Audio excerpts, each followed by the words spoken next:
Hey dudes, welcome to Splat from the Past, the only 80s themed horror and sci fi show where things could get totally radical. Now, today, I will be welcoming back the great Tom Dreesen, the legendary stand up comedian who opened for Frank Sinatra for over 14 years. I'm having him back on the show today because he's promoting his brand new memoir, Still Standing. And it's been out since summer began, and it's getting great notice. And gonna have him on today to talk about that. Talk about how David Letterman got to write a foreword for the book, and just get into any various stories that he may have in the book about the Comedy Store and Frank Sinatra, of course, and just comment on this quarantine situation and the future of live performing because it seems to be in jeopardy. And I hope live performances will come back after this catastrophe that we're in is over. But, anyways, here is my new interview with Tom Dreesen. Hey, Tom, welcome back to the show. How are you today? I'm doing terrific. How you doing, Tommy? I'm doing pretty good, considering we had a little bit of fire here last night in Reading, but it got contained pretty quick, and so we didn't have to evacuate. Oh, really? In Reading, California, you're talking about? Yes. You know, I say that because my friend Clint Eastwood has a ranch there. Oh, I did not know that.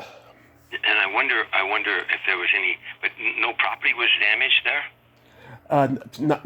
There was like some about 2 miles away from us, but other than that, no. I'll have to call him later on and find out if he's had any problems. Yeah, wow, I did not know that he owned property up here. That's pretty cool. Yeah, he's got a ranch up there. Nice. So how are you holding up in this pandemic that we're in? Well, we can talk about it on the air if you want to.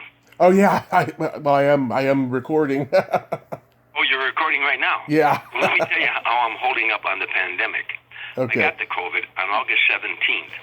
Mm-hmm. I went to play golf with some buddies of mine. Next day, I wake up and my head hurt, my back hurt. And I said, I must have hurt my back, playing golf or something. But then the next day, my head and my whole body was aching. I said, I might be coming down with this COVID.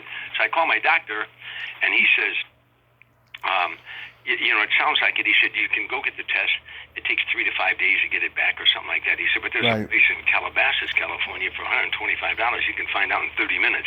So I said, well, that's what I want to do. So I went, and sure enough, I had it. And so I said, okay, I call my doctor, and I'll stay home and fight this thing, right? Mm-hmm. And he said, we'll take Tylenol, check your temperature and all that. So I'm doing all that, and yet, after he said the COVID will probably leave your body in 10 days. Well, after 10 days, I wasn't feeling any better. Yeah. At 14 days, I called him and I said, Doc, I am so sick. I've never been this sick in my life. There's something wrong with me. So he gets me in the Cedars-Sinai Hospital, and I spent 5 days in the hospital. And what it was the COVID may have left my body, but I had viral pneumonia. Mm-hmm. And anyhow, they put me on a steroid program there that they do at Cedars-Sinai, and I woke up like 3 nights in a row with my nightgown in the hospital, soaking wet. Wow. 4 times a night they had to change it, Anyhow, long story short, the temperature goes away, everything goes away. They released me 3 weeks ago, 23 days ago, and I feel terrific today. I played golf 3 days in a row. Mm-hmm. Weekend. Yeah. I feel terrific, but and also they told me I'm COVID free and that I will be the rest of my life. That there's only 3 people in the world they claim had a reoccurrence of the COVID. One was in Belgium, one was in the Netherlands, and one was in Hong Kong. But none of those 3 could they concur that were actually reoccurrences. So they said I'm in great shape. Oh, that is wonderful, Tom. Yeah, that is wonderful, Tom. Yeah, back in May, I was dreadfully sick on a Monday. I had done a podcast interview earlier in the day, and I had another one at night, and I was just so lethargic and sick. I had to cancel my one at night, and I never cancel. I mean, people cancel on me, but I never cancel. And so I had a COVID test about 2 days later, and I didn't have COVID, thank God, but it was very uncomfortable getting that test. And um, it just lasted about 48 to 72 hours, something like that. And I feel great. I've had a couple minor things since, like, a sore throat or something like that, but it wasn't COVID related, thank God. Yeah, I'll tell you, part of me, I would never want to go through that again, what I went through. Mm-hmm. The part of me is relieved. It's like a monkey off my back, that, because, I travel a lot and everything, so there I am. Yeah. Now it's so funny that young kids sometimes almost like asymptomatic. Yeah. And the interesting stats on it that a lot of people do not know is that from 0 to 19, if you're talking about getting the COVID is one thing, dying from the COVID is another. Right. If you're talking about dying from the COVID, if you're 0 to 19 years old, the chances that you won't are 99.9997%.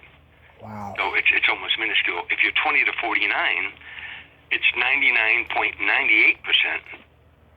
And if you're 50 to 69, it's 99.5% that you will survive.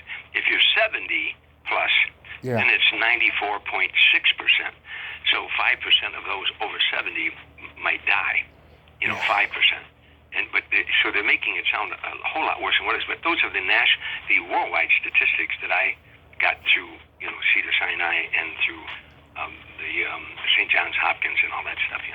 Yeah, that is scary, really scary. Did you ever, in your wildest dreams, think that we would ever be back to the Great Depression? Because that's pretty much where we're headed. Well, no, not really. Economically, we are not headed toward the Great Depression. In fact, the unemployment thing is improving. The economics are really a lot better. I never thought that we'd be in a lockdown situation around the world. Yeah. If I'm not concerned about going into another depression, I don't think that's going to happen. But I'm more concerned about my business, stand-up comedy, because I don't care if you find a vaccine tomorrow. Yeah. First of all, 50% of Americans do not take flu shots, so they're not going to take this vaccine. Most people will, but let's just say that they do. They find a vaccine tomorrow. The world has become OCD now. Mm-hmm. People are not going to want to sit shoulder to shoulder in a room with strangers sitting next to them and say someone's going to laugh and go, you're opening your mouth and you're laughing. Yeah. Or, those kind of things. So people have become OCD. Now, for us to succeed as comedians or singers or jugglers, whatever, on stage, we're energy. If you're actors on Broadway, your energy that goes out all the way through the audience and comes back up to you. As a comedian, all the way through back the audience, out through the audience and back up to you. And that's how we set our timing. So they have to be like shoulder to shoulder. If you say, we'll put 5 over here and 6 in the back and 8 to the right, I'm sorry, that's like taking a scissors and cutting an electrical current that we're trying to provide, or trying to get to, so we can perform as well. You've just took a scissors and cut off that circuit. So not only that, Broadway theaters need to be shoulder to shoulder, not only for the energy of the audience to come back up to the actors, but to pay the rent. You need full houses. And comedy clubs all over America are going to have to close down. They simply won't be able to pay the rent. In Oklahoma, about 3 weeks ago actually, I had this comedy room filled because people were dying for comedy. In the middle of the show, the third comedian on, a guy in the middle of the audience sneezed real loud, and the room cleared out. Wow. So I see that. That's what I fear most, Tommy, about is my business. I think America is going to come back strong, the kind of nation that it is.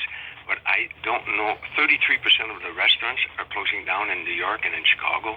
33% are closing down for good. That they can't reopen now. So that's my concern, especially about the show business. I don't know when I'll do stand-up comedy again. Yeah, I don't know either. I think it's going to get to a point, though, where people are going to be going to live shows wearing those plastic armor shields that people used to wear in the front row of Gallagher's shows when he smashed the watermelons. By the way, that's good good for a singer. That's good for singers and rock groups. But comedians, we got to hear your laughter.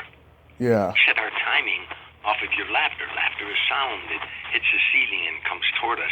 That's why we like comedians like a room that's got a small ceiling. My favorite rooms in Vegas, I was under contract at almost every hotel in Vegas, but my favorite rooms were the Desert Inn, the Sands Hotel, the Riviera, the Golden Nugget downtown, because they had low ceilings, and the laughter would hit the ceiling and come at you. It was wonderful. The Caesar's Palace, tough room to work. The MGM Grand, tough room to work, because they had high ceilings, the Belly Grand, you know. Yeah. So, anyhow, I always, thought that I wanted to be a stand-up comedian until I can't breathe anymore. But I don't, and so that's the way I wanted to go out. I didn't want to go out, sitting at home looking out the window, remembering the good old days. Yeah. Yeah, retirement wasn't in your vocabulary, for sure. And I'll tell you when that made a decision. Mm-hmm. During the nation, at one time, I was opening for Sammy Davis Jr. before I ever opened for Sinatra. Yeah. And George Burns was appearing next door, and I had done the Dean Martin roast and knew George Burns and knew his manager and everything. Right. So George is over at Caesars in Lake Tahoe. I rushed over to catch a show. He's 95 years old at the time. He didn't run out to the microphone, but when he got out there, he did an hour and 5 minutes of funny stuff. Yeah. Where I went backstage to say hello to him, and he was in the dressing room, and he had some cue cards in his hand, little 3x5 cards. Yeah. And I walked in, I said, "Hey, George, how you doing?" He looked up from his notes. He said, "Oh, hi, Tommy." He said, looking at his notes, he said, "I was working on some new material tonight." And I thought, that's what I want to be, 95 years old, working on new material. That's my goal, Yeah, that is great. That was great. George Burns was the best. So, your brand new memoir, Still Standing, is out now. What made you write this book? Oh, well, a lot of reasons. I came from the poorest of poor. I always wanted to encourage people to be all they could be. I'm a motivational speaker, as you know, besides being a stand-up comedian. Right. I give motivation talks at universities and for corporate America on 4 subjects: perception, visualization, self-talk, and develop a sense of humor. And I elaborate on those 4 points. So I've always wanted to encourage people to be all they could be. So when I struggled, like any other comedian, I struggled as a child growing up, all the hardships. I had 8 brothers and sisters, lived in a shack, shined shoes in taverns, headpins in bowling alleys, caddied in the summertime, all to help make money to bring home to feed my brothers and sisters. And none of this do I regret at all. But I wrote down a lot of things in my life. I would journal things that I thought were poignant or funny, that I could pass on to people, or lessons that I learned. Mm-hmm. That someday I would, I never thought about writing a book at the time, but I just thought about using it for motivation speeches. But then when I started touring with, first of all, Tim Reed and I were America's first black and white comedy team. History shows we were the last. We wrote a book on that. Mm-hmm. But I kept notes of things that happened then in that era. And then when I did my first appearance on The Tonight Show, and then touring with Sammy Davis for years, and then touring with Smokey Robinson and Gladys Knight and the Pips and Natalie Cole and Mac Davis and Tony Orlando and Don and Frankie Avalon, I kept notes of nights that something interesting happened or something poignant or a lesson that I learned. And then, of course, touring with Frank Sinatra for almost 14 years in 45, 50 cities a year, there were many moments that I'd go back to my room and say, I got to write this down, what someone said tonight or what someone did, Mm-hmm. And I was accumulating all that, and then I put it in sort of a book form. And then I said, you know what, I may write a book so that, if nothing else, my grandchildren one day will have children who will have no idea who their grandfather was. But this would be, if they ever say, what was your grandpa like? You'd say, well, here's his life story. So I wrote the book, Still Standing, My Journey from Streets and Saloons to the Stage and Sinatra. And I had a couple friends help me with it, John Russo and Darren Grubb. Mm-hmm. I wanted it to be all my words, because I never wanted to write a book and then say to somebody later on, oh, I didn't say that. Well, if you wrote the book, then you said that, So I made sure that they were all my words. They helped me with the narrative and things like that, but and did an outstanding job. The book, you can get it on Amazon.com, but if you go to Amazon, it's got 55-star reviews. I know that sounds like bragging, and I don't mean that, but I'm really proud of what it's become. and the response I've been getting from around the country. Yeah, I actually read some of the reviews too. I think that's great that people are responding well to it. Have you gotten any good feedback from Sinatra's family? Well, there isn't much Sinatra's family left. There's just Nancy Tina? and they don't like me because Barbara Sinatra and I were friends. Barbara was very good to me, and so was Frank. I mean, Frank and Barbara, I stayed in their home 6 times a year, the compound down in Rancho Mirage. I did the charity every year for the Barbara Sinatra Children's Center that helped for abused children, physically, emotionally, and sexually abused children. It's a marvelous charity down in Rancho Mirage, and a marvelous facility that treats these children. So every year I would do charity work, do charity shows for her, and Frank was a big sponsor of that as well. But the children, Tina and Nancy, did not like Barbara, and so because Barbara was a friend of mine, consequently, they don't comment on me at all or say anything. If anything, they might say something negative, but because I was her friend, and I was raised that way. That I grew up in a neighborhood that loyalty. I mean, if you have a good friend, and that's an exchange of things. And Barbara and Frank opened their home to me and just treated me like a son for years, and I can't possibly turn my back on her. Yeah. She's passed away now. I was a pallbearer at Frank's funeral, and I spoke at his funeral, and I was also a pallbearer at Barbara's funeral, and I spoke at her funeral as well. That's a wonderful friend right there. You are, Tom. I'm a big fan of Sinatra's movie career. What would you say was his best movie performance? That's a real good question, but because most people would say From Here to Eternity, where he won the Academy Award. And by the way, then I'm going to get back to your question. I want to digress here for a moment. Go ahead. One night, I was. What a lot of people do not realize, when you ever think of Frank Sinatra, you think of the greatest pop singer of all time, arguably the greatest pop singer of all time. In fact, Steve Lawrence, one night we're having dinner, and Steve Lawrence, who's a wonderful singer, said to Frank in the middle of dinner, he said, you ruined it for all the rest of us. He said, because once they heard you sing the song, they knew how the song was supposed to be sung. So most people forget, they realize what a great singer he was, but they forget what a brilliant actor he was. And one night I'm sitting at the compound with him and his house guest, and all the women had gone to bed, so it was this guy sitting around. It was Gregory Peck, Kirk Douglas, Clint Eastwood, Robert Wagner, Jack Lemmon, and Frank and myself. And they started talking about film and directing, and I was fascinated by the reverence that they were showing to Frank. First of all, I'm looking at these people. These are people when I was growing up in Harvey, Illinois, that I saw in movie theaters. I'm just like I'm like a fly on the wall, happy to be there.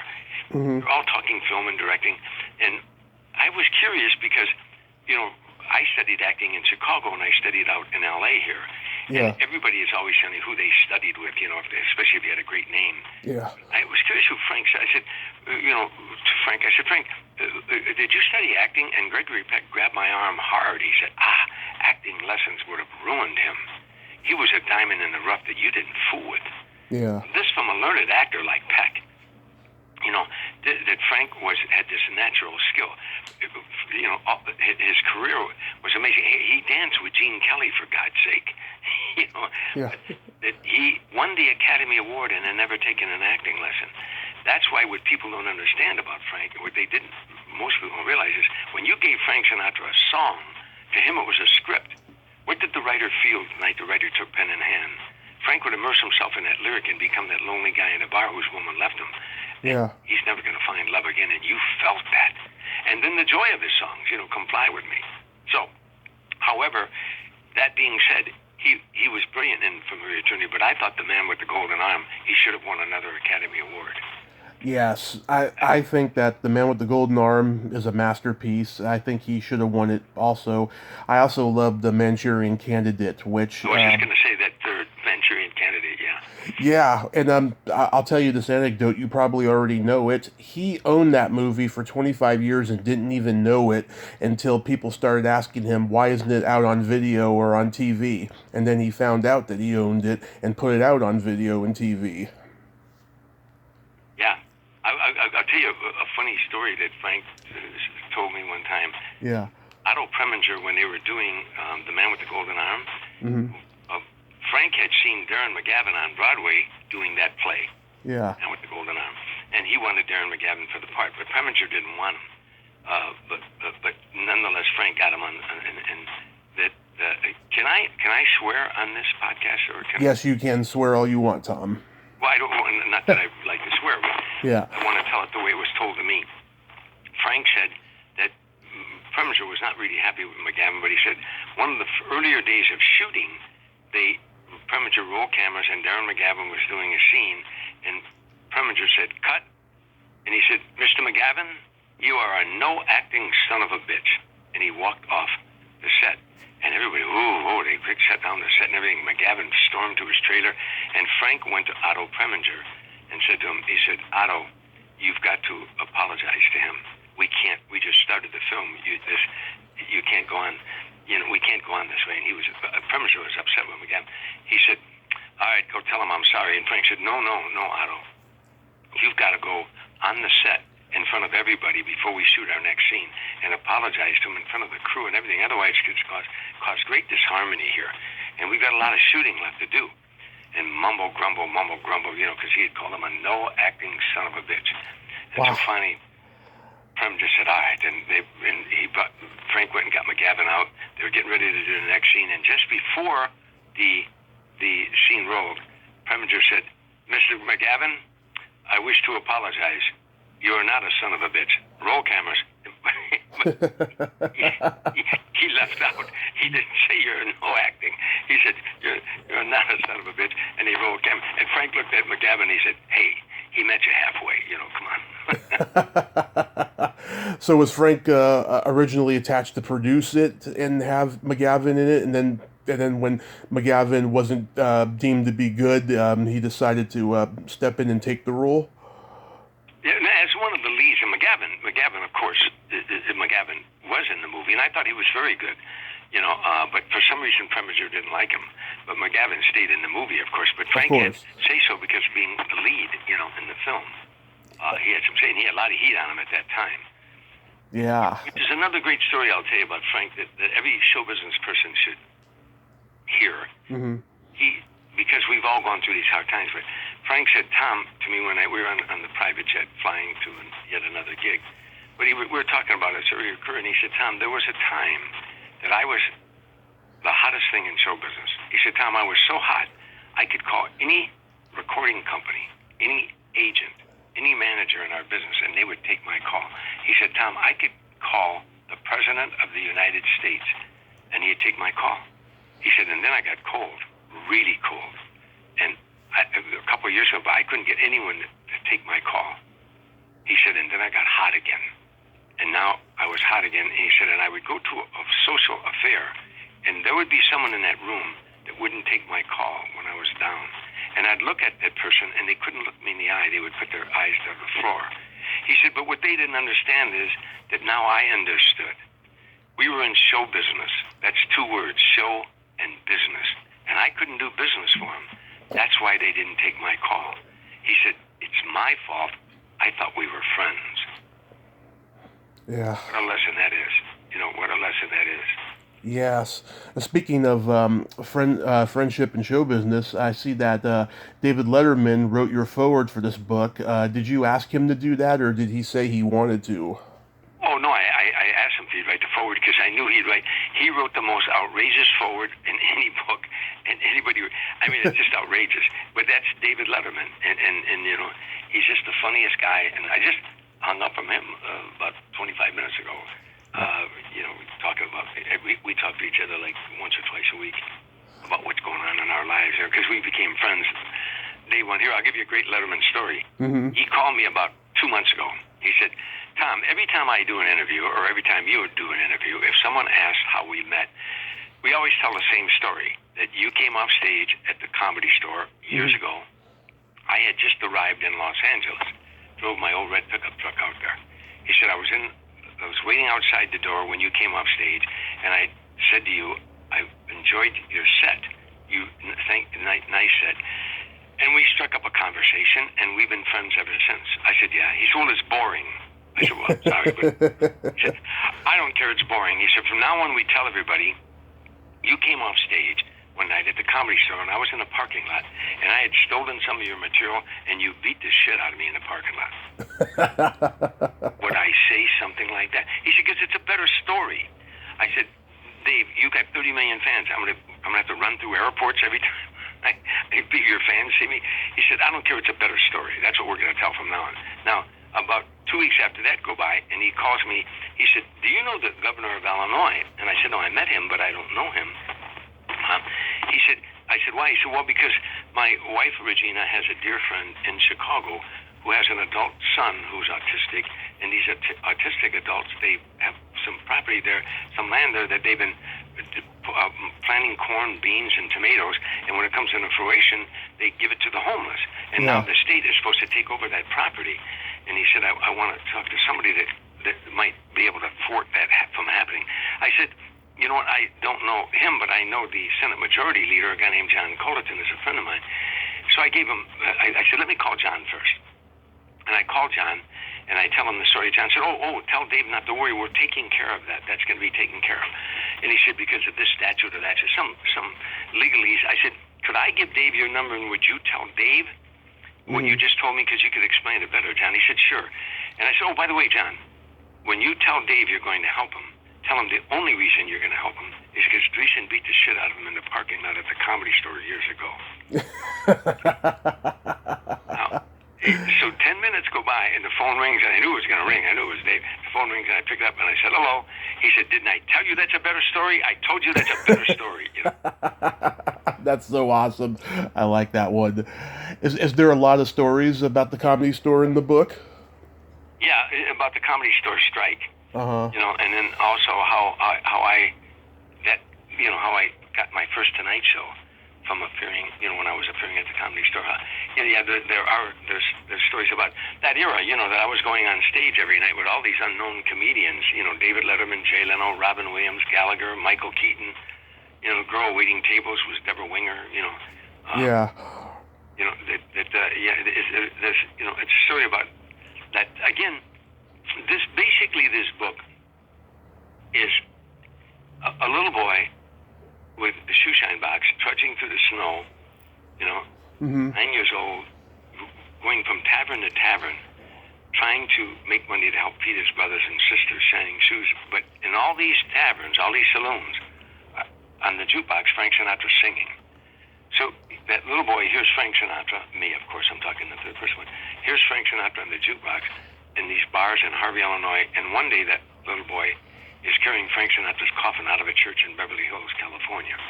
So it's the journey from him hearing Sinatra on the jukebox in the bars in Harvey, Illinois, to what happens all in between till the day he's carrying Frank Sinatra's coffin out of a church in Beverly Hills.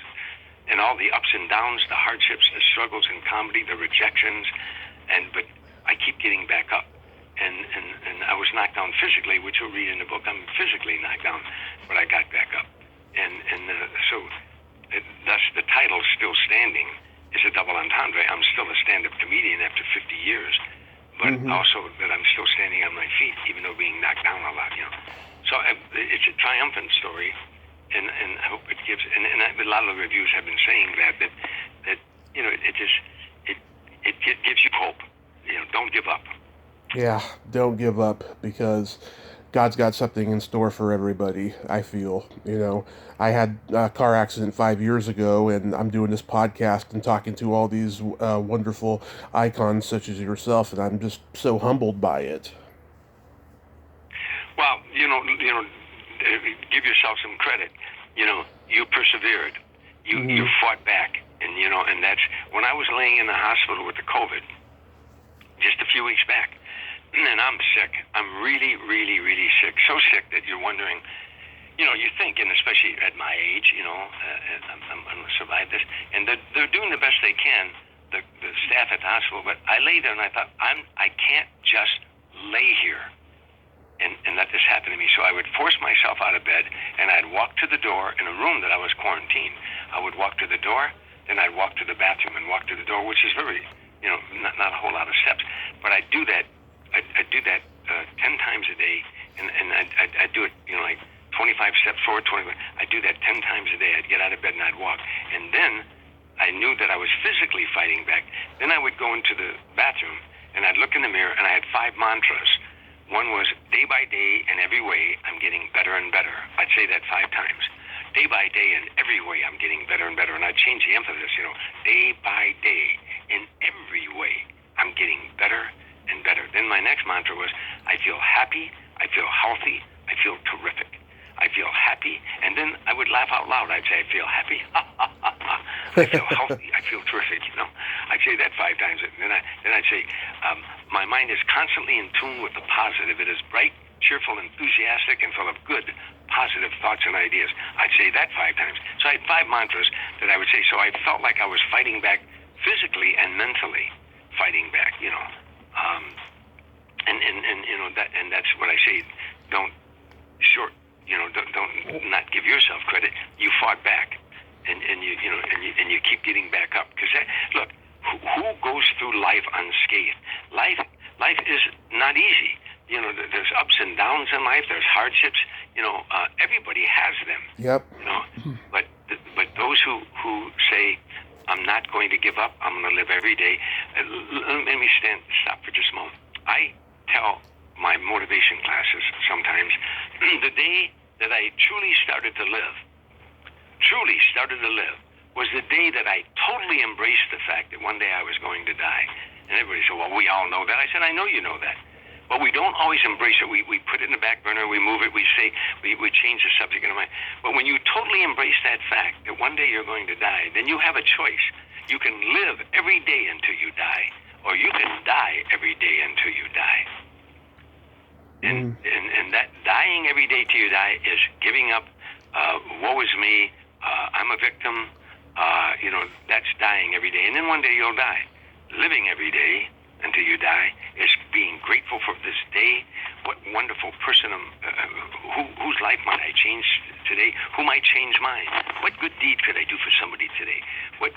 How can I enjoy this day? Let me see. Let me count my blessings. That's living every day until the day you die, Yeah, those are beautiful words, Tom. One last thing I wanted to ask you. In the last year or so, we've lost 2 great comedians that I know you knew, John Witherspoon and Johnny Yune. What can you say about those guys? They were my dear friends from day one. From the very beginning, Johnny Witherspoon, wonderful comedian. Every like 3 or 4 times a year, Dave Letterman, Tim Thomerson, John Witherspoon, and myself would get together, and we'd have dinner and sit in the back of a restaurant somewhere and talk till in the wee hours of the morning, just of the old days. So Johnny Witherspoon was one of my dearest friends out here, and then of course Johnny Yune was from South Korea, and came to America when he was like 17 years old, and learned to sing. And he was a singer. He had a brilliant operatic voice. He could do, Kiri Bella Kosan, like Pavarotti, this young South Korean boy. And then he started learning how to sing in Yiddish. He could sing like in 10 different languages, and he worked in the Catskills as a singer, and then later became a stand-up comedian. And a true loyal friend, a decent guy. He'd call me from Korea, he'd go back and forth. He had a talk show in Korea at one time, Yeah. They were both great talents, just good guys, and I'll miss them every day, Yeah, back in February, I interviewed this actress named Bethany Wright, who played Johnny Yune's love interest in They Still Call Me Bruce, and she told me that their working relationship was not that good, but she'll never forget when he stood up for her when she didn't want to do a nude scene in the movie, and I thought that was just very, very moving. I was in that movie, You were in the first one, They Call Me Bruce. Oh, They Call Me Bruce. Oh, that's right, the second one, They Still Call Me, yeah. Yeah, I'm sorry, you're right. Yeah. I was a mafia guy in the first one, yeah. Yeah. But Johnny had great integrity. He was just a wonderful guy. We did charity shows together. I got a picture on my office wall right now of Smokey Robinson, Frankie Avalon, me, and Johnny Yune on stage at Harris and Lake Tahoe doing a charity show. Oh, that's wonderful. Yeah. We were all singing. All 4 of us were on stage singing. I'm not a singer. Those 3 guys are singers, but I can carry a tune. But that's the wonderful thing about the business, that you pick up friendships like that, like Smokey Robinson and Johnny Yune and Frankie Avalon and James Darren and all these guys, and we would once in a while put all of our talents into one pool and go somewhere and raise money for some cause, And we all would do our individual acts, not the whole act, but a little bit of each, and then we would do something together. We'd open with a song or close, and then close with a song, Yeah, too bad you guys didn't record those shows. That would have been great to see them. Yeah, that's true. Yeah, we had some special songs called Five of a Kind where we, the special lyrics written for us. It's the fun of show business, that the friendships you make, and then the things you can do with your celebrity that can help other people, and for certain charities and things like that, To give back. You can't keep taking from the stream. You got to give back every now and then, Yeah, of course. So, Still Standing is available on Amazon and your website? At TomDreesen.com, DREESEN. There's only one S. A lot of people put two S in it, but it's Dreesen, DREESEN. You can go to TomDreesen.com or Amazon.com and get the book. I think, again, I hate hawking. I hate selling, but the reviews are so good, and people are getting a lot from it that it pleases me. So I think that you'll enjoy the book. And if you don't, Tommy Kovac will give you all your money back. Just call Tommy. Yeah, I'll just keep a small percentage of it. That's my fee. Right.